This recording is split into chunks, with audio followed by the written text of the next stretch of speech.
Hi guys, welcome back to my channel rainbow Sandhya. तो आज से कुछ साल पहले ना मैं बहुत ही एंसियस लड़की थी। मतलब सोती थी तो एंजाइटी होती थी और जब उठती थी तब भी मुझे एंजाइटी होती थी। जिनको एंजाइटी और डिप्रेशन होता है ना, वो लोग मेरी बातों से बहुत अच्छे से रिलेट कर पाएंगे कि एक तो एंजाइटी की वजह से नींद ही नहीं आती थी, और जैसे तैसे नींद आ भी जाए तो सुबह मॉर्निंग में जब उठती थी तो और ज़्यादा एंजाइटी होती थी। दिमाग में हज़ारों चीज़ें चलती रहती थी। नींद आती भी थी लेकिन सो ही नहीं पाती थी। मन में एक अजीब-सी बेचैनी, घबराहट सी होती थी। हमेशा खुद पे, खुद की लाइफ़ पे डाउट करती रहती थी। बहुत सारी नेगेटिव चीज़ें होती थी और इन सब का सबसे बड़ा मेजर रीज़न पता क्या था? ओवरथिंकिंग। मैं ओवरथिंकिंग बहुत ज़्यादा करती थी। मतलब उस टाइम पे मैं खुद को ओवरथिंकिंग का ब्रांड एम्बेसडर कहना चाहूँगी। छोटी से छोटी, बड़ी से बड़ी हर चीज़ के बारे में सोचती रहती थी कि ये कैसे होगा, वो कैसे होगा, उसने मेरे बारे में ऐसा कैसे बोल दिया, दूसरे मेरे बारे में क्या सोचते हैं, लाइफ़ में चीज़ें मेरे अकॉर्डिंग होंगी या नहीं, और अगर मेरे अकॉर्डिंग नहीं होंगी तो क्या होगा, ऐसा हो गया तो, वैसा हो गया तो। और सबसे ज़्यादा हद तो पार तब हो जाती थी जब सालों पहले हुए किसी इंसिडेंट या किसी मोमेंट को सोच के, याद करके मैं आज प्रेज़ेंट में परेशान होती थी, एम्बैरेस फ़ील करती थी। मतलब वो लोग उस सिचुएशन को, उस मोमेंट को, उस इंसिडेंट को भूल भी गए होंगे, लेकिन मैं वो सब चीज़ें आज प्रेज़ेंट में सोच-सोच के अपनी हालत ख़राब कर देती थी। इतना ज़्यादा हो गया था ये सब चीज़ें। और फिर इन सब चीज़ों ने मुझे इफ़ेक्ट करना स्टार्ट किया, फ़िज़िकली और मेंटली दोनों तरीके से। तब जाकर मुझे एहसास हुआ कि मेंटल हेल्थ का अच्छा होना कितना इम्पोर्टेंट है। हमारी लाइफ में गुड मेंटल हेल्थ कितनी ज़्यादा इम्पोर्टेंस रोल प्ले करती है। पहले मैंने सिर्फ किताबों में पढ़ा था, सोशल मीडिया पे देखा था और सुना था, दूसरे लोगों से उनके एक्सपीरियंसेस सुनती थी। लेकिन जब इन सब चीज़ों से मैं खुद गुजरी, तब मुझे रियलाइज़ हुआ कि हमारी लाइफ में गुड मेंटल हेल्थ कितनी ज़्यादा इम्पोर्टेंस है। और इस वीडियो में मैं आपसे शेयर करूंगी कि वो क्या चीज़ें थी जिन्होंने मेरी बहुत हेल्प करी है इन सब चीज़ों से बाहर निकलने में, इन सब चीज़ों से हील होने में। और मेरी जो ओवरथिंकिंग की प्रॉब्लम है ना, वो 80 टू 90% कम हो गई है। और ये एक बहुत बड़ा रेशियो होता है कि आपकी कोई प्रॉब्लम है वो 80 टू 90% सॉल्व हो जाए बस कुछ चीज़ें करने से। सबसे पहली चीज़ है, मैं स्पिरिचुअल हो गई। अगर मैं स्पिरिचुअलिटी की बात करूं तो मैं बचपन से ही काफ़ी ज़्यादा स्पिरिचुअल थी, लेकिन बीच में मेरी लाइफ में कुछ ऐसा हुआ कि मुझे स्पिरिचुअलिटी से नफ़रत हो गई। पहले मैं भगवान में इतना ज़्यादा विश्वास नहीं करती थी, लेकिन मैंने जितना ज़्यादा अभी कुछ 5-6 सालों में स्पिरिचुअलिटी अपनाई है, आई थिंक उतना ज़्यादा मैं अपनी लाइफ में कभी भी स्पिरिचुअल नहीं हुई हूँ। और मैं बहुत खुश हूँ कि देर से ही सही, बट मैं काफ़ी ज़्यादा स्पिरिचुअल हुई हूँ। और ये चीज़ ना मेरे अंदर एक बहुत ही ज़्यादा पीस लेकर आई है, जो कि मेरे अंदर वो पीस मिसिंग था बहुत टाइम से, या फिर बहुत सालों से आप कह सकते हो। तो फिर अब चाहे लाइफ में चीज़ें कितनी भी ख़राब हो जाएं, मेरे फेस पे तब भी स्माइल रहेगी। और मैं तब भी यही बोलती हूँ कि मेरा भगवान पे पूरा भरोसा है, वो मेरे साथ हैं, वो मुझे प्रोटेक्ट कर रहे हैं, और जो होगा अच्छा ही होगा। और अभी भी लाइफ में जो कुछ हो रहा है वो अच्छा ही हो रहा है। तो ये ना एक माइंडसेट शिफ्ट हुआ है मेरा, और ये बहुत ही मेजर माइंडसेट शिफ्ट हुआ है मेरा।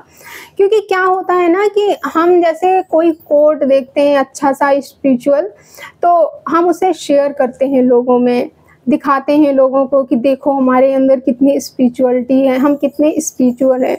लेकिन हम एक्चुअली उन सब चीज़ों पे बिलीव नहीं करते हैं, और अगर बिलीव भी करते हैं तो हम अप्लाई नहीं करते हैं उन चीज़ों को अपनी लाइफ में। बट मेरे अंदर ये चीज़ बहुत ज़्यादा इम्प्रूव हुई है कि मैंने उन सब चीज़ों को, मतलब उन कोट्स को अपनी लाइफ में और खुद पे अप्लाई करना शुरू किया है। उन्हें मैंने एक मैसेज की तरह, एक कोट की तरह ना देख के एक लाइफ लेसन की तरह देखा और अपनी लाइफ में अप्लाई करना शुरू करा है। तो स्पिरिचुअलिटी की वजह से ये एक बहुत ही बड़ा माइंडसेट शिफ्ट आया है मेरे अंदर।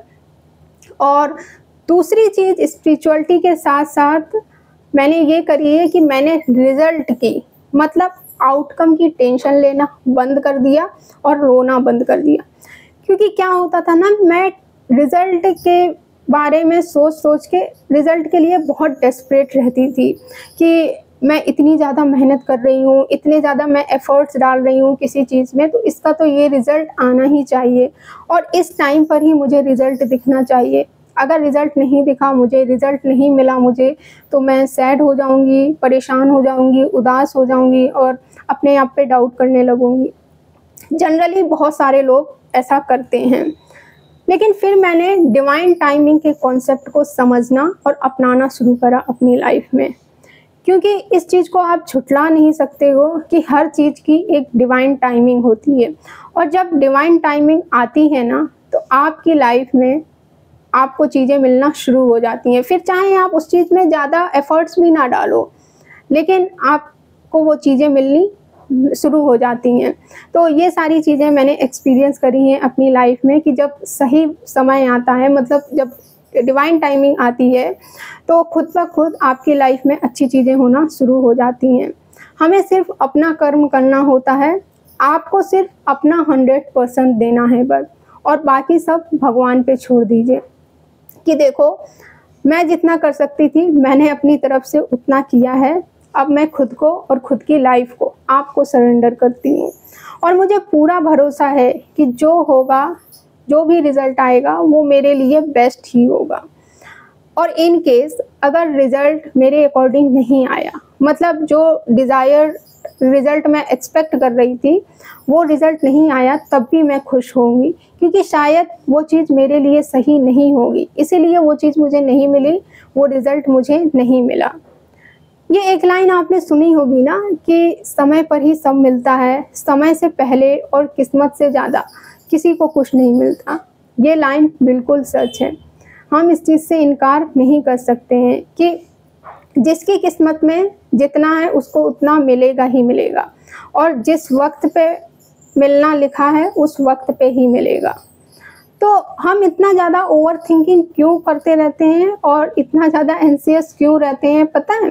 क्योंकि हमने हर चीज़ के लिए अपनी एक अलग ही टाइमलाइन सेट करके रखी है कि इस एज तक ये हो जाना चाहिए, उस एज तक ये हो जाना चाहिए, अपने साथ के लोगों से मुझे आगे निकलना है, कहीं मैं उनसे पीछे ना रह जाऊं।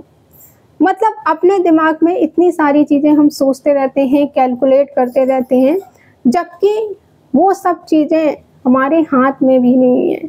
हम सिर्फ हार्ड वर्क कर सकते हैं, बट जो अपनी किस्मत में जो लिखा के आया है उसको वो मिलेगा, और जो टाइम लिखा के आया है उस टाइम पे ही उसको वो मिलेगा। तो अगर हम अपने दिमाग से ये सब चीज़ें सोचना छोड़ देंगे और अब सिर्फ अपने काम पे ध्यान देना, अपने काम पे फोकस करेंगे, तो मुझे लगता है मेरी लाइफ के लिए, हम सबकी लाइफ की आधी से ज़्यादा प्रॉब्लम तो ऐसे ही सॉल्व हो जाएंगी। क्योंकि हमारा जो दिमाग है ना, वो ख़याली पुलाव पकाता रहता है। मतलब हम अपने दिमाग में फेक सिनेरियो ही सोचते रहते हैं, और ज़्यादातर 99.9% हम नेगेटिव सिनेरियो ही सोचते हैं कि कहीं मेरे साथ ऐसा ना हो जाए, कहीं मेरे साथ वैसा ना हो जाए, ये हो जाएगा मेरे साथ। ऐसे फालतू के ख़याली पुलाव पका पका के, मतलब फेक सिनेरियो सोच सोच के हम अपने मेंटल हेल्थ की धज्जियाँ उड़ा देते हैं। तो अगर हम अपने दिमाग में ज़्यादा नेगेटिव चीज़ें ना सोचें, और अगर सोचना ही है तो अच्छी और पॉजिटिव चीज़ें सोचें, तो हमारी लाइफ की मोस्टली प्रॉब्लम सॉल्व हो सकती हैं। क्योंकि हम ना अपने दिमाग में इतनी सारी चीज़ें सोच के बैठे हैं कि उन्हें सोच सोच के ही हम परेशान होते रहते हैं। अगर हम अपनी रियलिटी में जीना और रहना स्टार्ट कर दें, तो हमारी लाइफ बहुत इजी और बहुत ब्यूटीफुल हो जाएगी। तो ये कुछ चीज़ें हैं जो कि मैंने अपनी लाइफ में अपनाना शुरू करा है, और जिनसे मुझे बहुत ही इफ़ेक्टिव और मैजिकल रिज़ल्ट देखने को मिले हैं। सो आप भी इन चीज़ों को ट्राई कर सकते हो।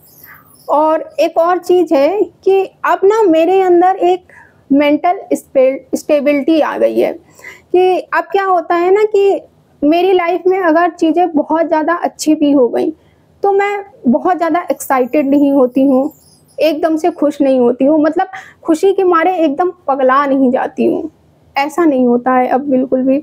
और अगर लाइफ में कुछ चीज़ें ख़राब भी हो गई तो ऐसा नहीं है कि मैं एकदम दुखी हो जाऊँगी, एकदम परेशान हो जाऊँगी, एकदम सैड हो जाऊँगी। तो स्पिरिचुअलिटी से मेरे अंदर ये एक इमोशनल स्टेबिलिटी आई है, और ये मैं पूरे विश्वास के साथ कह सकती हूँ। आपने ना देखे होंगे ऐसे लोग जो बहुत ज़्यादा स्पिरिचुअल होते हैं, वो ना एक अलग ही दुनिया में रहते हैं। उनको ना कोई फ़र्क ही नहीं पड़ता है कि उनकी लाइफ में क्या अच्छी चीज़ें हो रही हैं, क्या बुरी चीज़ें हो रही हैं। वो दोनों ही सिचुएशन में सेम लेवल पे रहते हैं। कुछ अच्छा होता है तब भी वो सेम रहते हैं, और कुछ बुरा होता है तब भी वो सेम रहते हैं। तो वो जो एक इमोशनल स्टेबिलिटी आती है ना हमारे अंदर, वो सिर्फ स्पिरिचुअलिटी से ही आती है।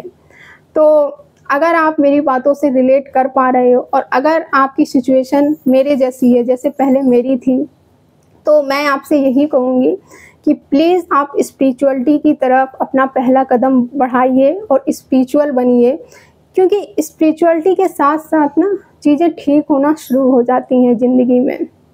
तो आप जिस भी रिलीजन से बिलोंग करते हैं, आपके रिलीजन में स्पिरिचुअलिटी के लिए जो भी प्रैक्टिसेस होती हैं, उन प्रैक्टिसेस को करना स्टार्ट करो। धीरे धीरे आपकी लाइफ में खुद चीज़ें ठीक होना शुरू हो जाएंगी, और आप ना अपने अंदर एक बहुत ही पॉजिटिव चेंज देख पाओगे। एक बहुत ही पॉजिटिव चेंज आएगा आपके अंदर। ये कुछ चीज़ें थी जिन्होंने मेरी बहुत हेल्प करी है इन सब चीज़ों से बाहर निकलने में, इसलिए मैं आपसे ये सब शेयर कर रही हूँ। आई होप ये वीडियो आपके लिए हेल्पफुल रहेगी। इस वीडियो से आपको हेल्प मिली होगी। मिलते हैं हम फिर नेक्स्ट वीडियो में। Thank you for watching this video. Bye, take care.